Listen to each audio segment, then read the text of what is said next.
Olá pessoal, meu nome é Diogo Calazans, eu sou advogado, professor, mestre, doutor em Direito. Hoje eu gostaria de falar para vocês alguns pontos polêmicos em relação ao direito de família, o direito sucessório e o coronavírus.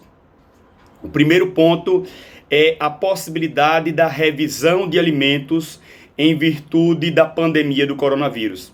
Imaginem a seguinte situação: um pai ou uma mãe que se torna impossibilitado de trabalhar temporariamente, por ser autônomo, por exemplo, em virtude dessa pandemia. O que deve ser levado em conta? Primeiro, o bom senso.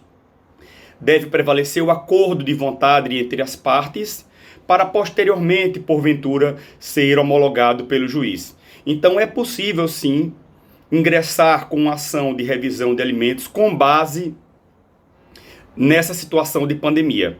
Mas lembrem o seguinte: deve sempre ser comprovado a mudança da capacidade do devedor de alimentos para ser julgada procedente essa ação de revisão de alimentos.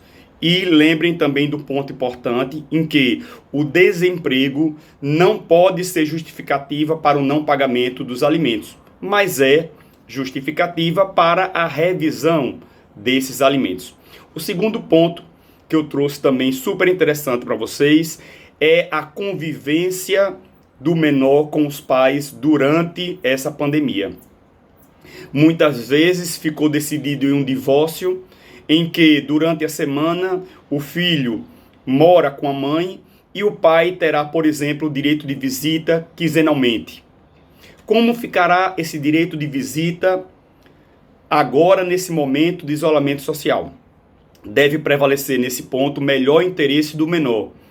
Então, eu entendo que o melhor interesse do menor, por enquanto, é que ele fique única e exclusivamente na casa da sua genitora.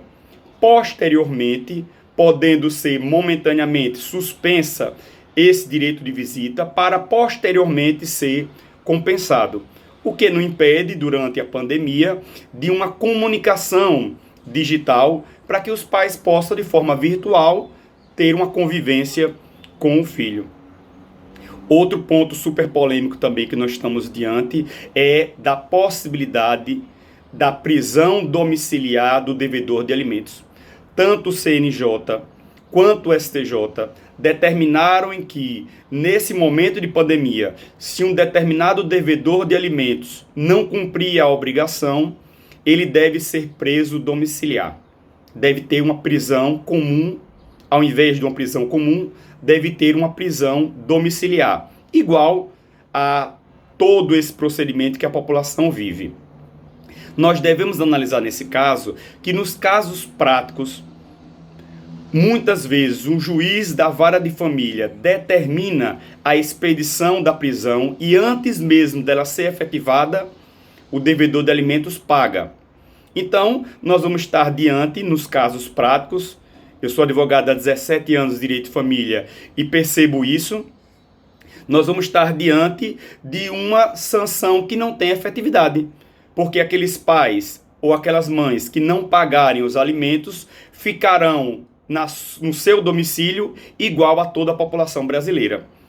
O que eu entendo é que deveria o juiz, nesse momento e que nós estamos vivendo de pandemia, aplicar outras sanções, como, por exemplo, o protesto do nome do devedor nos cartórios competentes, a suspensão da carteira de motorista ou a proibição da utilização dos seus cartões de crédito.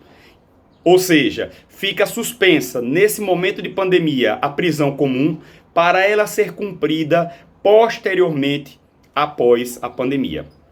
E o último ponto que eu gostaria de falar para vocês é em relação ao direito sucessório. Tem um artigo no Código de Processo Civil que dá um prazo de 60 dias para os herdeiros ingressarem com a ação de inventário do falecido de custos. Se esses herdeiros não ingressarem com essa ação no prazo legal, cabe ao Estado aplicar uma multa de 10% do valor do imposto. Nesse ponto, cabe também ao julgador suspender ou prorrogar esse prazo de 60 dias enquanto durar a pandemia, para posteriormente ser exigido essa multa fiscal. Então são esses pontos que eu gostaria de trazer hoje para vocês.